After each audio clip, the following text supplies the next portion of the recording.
ಮಾಡೋಕ್ಕೆ ನಮಗೆ ಚಿತ್ರ ಅದಕ್ಕಾಗಿ ನಾವು ಬಂದ್ವಿ. ಈ ಒಬ್ಬಕ್ಕೆ ತಿಮ್ಮಪ್ಪ ಕಡಿಬಿಡ್ದು ಮಾಡ್ಬಿಡ್ದು ಕಡ್ದು ಬಿಟ್ಟವ್ರೆ ಅಂತ ಹೇಳಿ ಕಂಪ್ಲೇಂಟ್ ಕೊಟ್ಟ. ಅಂದರೆ ಅವ್ರು ವಿಪರೀತ ಐತೆ ತೊಂದರೆ ಅದು ಬೇಡ, ಇವಾಗ ಸಮಸ್ಯೆ ಒಂದು ಹಚ್ಕೋತೆ ನಮಗೆ ಅಷ್ಟೇ. ಇನ್ನು ಚೆನ್ನಾಗಿ ಕಟ್ಟಿಸಿ ದೇವಸ್ಥಾನ ಶಿಕ್ಷಣ ಕಟ್ಟಿಸ್ಬೇಕಂತ ಇದ್ದೀವಲ್ಲ.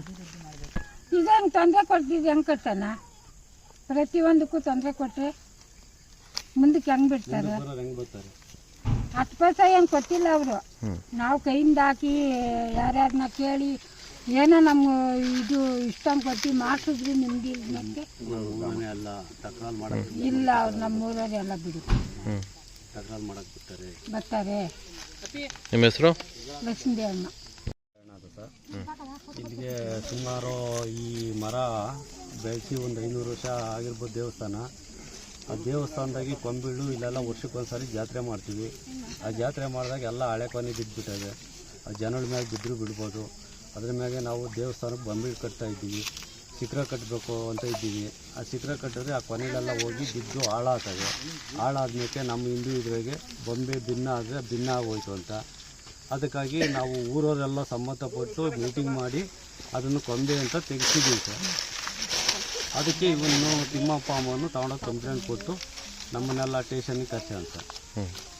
ಅದಕ್ಕೆ ನಾವು ಎಲ್ಲ ಹೋಗಿದ್ವಿ ಊರವರೆಲ್ಲ.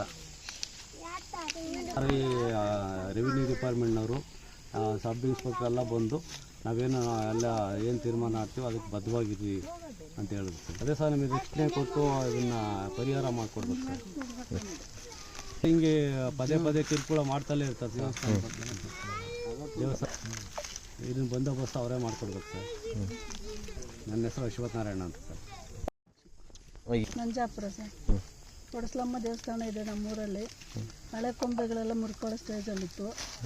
ಕೊಂಬೆ ಕಡಿಬೇಕು ಅಂತ ಅಡ್ಡಿ ಮಾಡ್ತಾರೆ, ಕಡಿಬೇಡ್ರಿ ಅಂತ. ಕಡ್ದು ಅದಕ್ಕೆ ಕಂಪ್ಲೇಂಟ್ ಮಾಡಿದ್ದಾರೆ. ನಾವೆಲ್ಲ ಹೋಗಿದ್ವಿ ಸ್ಟೇಷನ್ ಬಿಟ್ಟು ಅವತ್ತು ಒಂದು 20 ವರ್ಷದಿಂದ ಅವ್ರು ನಮ್ಮ ಮೇಲೆ ಜಗಳ. 4 ಜನ ಗಂಡಸ್ರ ಮೇಲೆ ಇಟ್ಟವ್ರು ಮಚ್ಚರ. ಅದಕ್ಕೆ ಈಗ ಇದ್ರಲ್ಲಾರು ಸಿಗಾಕೋಣ ಅಂತ ಹೋಗಿದ್ದಾರೆ. ಊರಿನವ್ರ ಮೇಲೆ ಜಾಸ್ತಿ ಇದೆ ಸರ್ ಅವ್ರಿಗೆ. ಗೊತ್ತಿಲ್ಲ ಸರ್. ಅದೇ ಅವಾಗ ಜಗಳ ಆಯಿತು. ಊರಲ್ಲಿದ್ದವರು ಸೈಡ್ಗೆ ಹಾಕಿದ್ವಿ. ಅದರಿಂದ ನಮ್ಮ ಸೈಡ್ಗೆ ಹಾಕಿದಾರಲ್ಲ ಅನ್ನೋ ಉದ್ದೇಶ ಅವ್ರಿಗೆ. ಕೊಡಸ್ಲಮ್ಮ ದೇವಸ್ಥಾನ ಸೈಡು ದೇವಸ್ಥಾನ ಕಟ್ಟಬೇಕಾದ್ರೆ ಬೆಂಗಳೂರವರೆಗೂ ಹೋಗಿದ್ದಾರೆ. ಮನ್ಮನ್ಗೂ ತೆರಿಗೆ ಹಾಕಂತೀವಿ. ನಮ್ಮೂರವರೆಲ್ಲ ಬೆಂಗಳೂರಲ್ಲಿ ಇದ್ದಾರೆ ಮಕ್ಕಳು. ಅವರು ಬೇರೆ ಕಡೆಯಿಂದೆಲ್ಲ ಇಸ್ಕೊಡ್ತಾರೆ, ದಾನಿಗಳ ಕಡೆಯಿಂದ. ಎಲ್ಲ ಶಿಖರ ಕಟ್ಸ್ಬೇಕು ಅಂತ ಇದ್ದೀವಿ. ಯಾರೋ 3 ಲಕ್ಷ ಕೊಡ್ತೀವಿ ಅಂತ ಹೇಳಿದ್ದಾರೆ.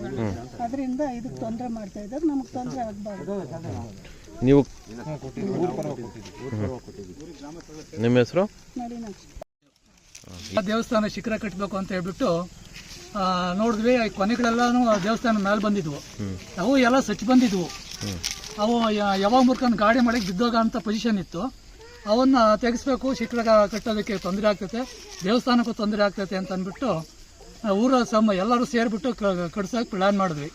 ಕಟ್ಸ್ಬಿಟ್ಟು ಇದು ತಗೊಂಡೋಗ್ರಿ, ಇದು ಯಾವ ಇಕ್ಕಲ್ಲ, ಒಲೆಗೆ ಇಕ್ಕಲ್ಲ ಅಂದ್ಬಿಟ್ಟು ಫ್ರೀಯಾಗೆ ಕೊಟ್ಬಿಟ್ಟಿವಿ ಎಲ್ಲರಿಗೂ. ಅವ್ರಿಗೆ ತಗೊಂಡೋದ್ರು ಅವರು. ಅದಕ್ಕೆ ಇಲ್ಲಿ ತಿಮ್ಮಯ್ಯ ಅಂಬವ್ರು ಬಂದ್ಬಿಟ್ಟು ಅದಕ್ಕೆ ಯಾಕೆ ಕಡ್ದಿದ್ದು ಏನು ಅಂತ ಅಂದ್ಬಿಟ್ಟು ಸಮಸ್ಯೆ ಹುಟ್ಟಾಕವ್ರೆ. ಅದನ್ನು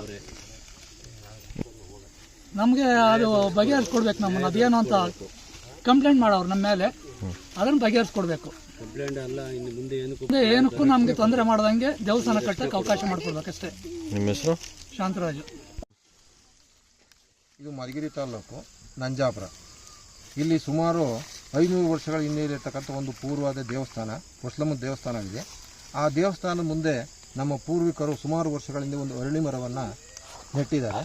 ಆ ಅರಳಿ ಮರದ ಕೊನೆಗಳು ತುಂಬ ವರ್ಷದಿಂದ ಇರೋದ್ರಿಂದ ಹಳಬಾಗಿ ದೇವಸ್ಥಾನಕ್ಕೆ ತೊಂದರೆ ಕೊಡ್ತಾ ಇದ್ದಾವೆ. ಅದಲ್ಲದೆ ವರ್ಷಕ್ಕೊಂದ್ಸರಿ ಜಾತ್ರೆ ಮಾಡ್ತೀವಿ. ಆ ಜನದ ಮೇಲೆ ಗಾಳಿ ಮಳೆಗೆ ಬಿದ್ದರೆ ಜನಕ್ಕೆ ತೊಂದರೆ ಆಗ್ತಿದೆ ಅಂದ್ಬಿಟ್ಟು ಗ್ರಾಮಸ್ಥರೆಲ್ಲ ಸೇರಿಕೊಂಡು ಆ ಕೊನೆಗಳನ್ನು ಮಾತ್ರ ಇಳಿಸಿದ್ವಿ.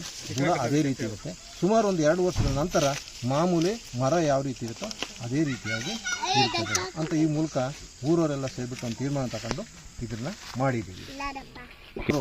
ಇದು ಕಡಿಬಾರ್ದು ಅಂತಂದ್ಬಿಟ್ಟು ಸ್ಟೇಷನ್ಗೆ ಹೋಗಿದ್ದು ಮಾತ್ರ ಊರು ಹೊರಗಡೆ ಒಬ್ಬರವ್ರೆ ಅವ್ರು ಮಾತ್ರ ಹೋಗ್ಬಿಟ್ಟು ಇದು ಕಡ್ದಿರೋದು ತೊಂದರೆ, ಯಾಕೆ ಕಡಿಬೇಕಾಯ್ತು ಮರನ ಅಂತಂದ್ಬಿಟ್ಟು ಸ್ಟೇಷನ್ಗೆ ಹೋಗಿದ್ದಾರೆ. ಸ್ಟೇಷನ್ಗೆ ಸಹ ಹೋಗಿದ್ವಿ. ಅವರು ಕೂಡ ಸಂಬಂಧಪಟ್ಟಿರ್ತಕ್ಕಂಥ ಇಲಾಖೆಯವರು ಬಂದು ತನಿಖೆ ಮಾಡಿ ನಿಮಗೆ ನ್ಯಾಯವನ್ನು ಒದಗಿಸ್ಕೊಡ್ತಾರೆ ಅಂತಂದ್ಬಿಟ್ಟು ನಮಗೆ ತಿಳಿಸಿದ್ದಾರೆ. ನಿಮ್ಮ ಹೆಸರು?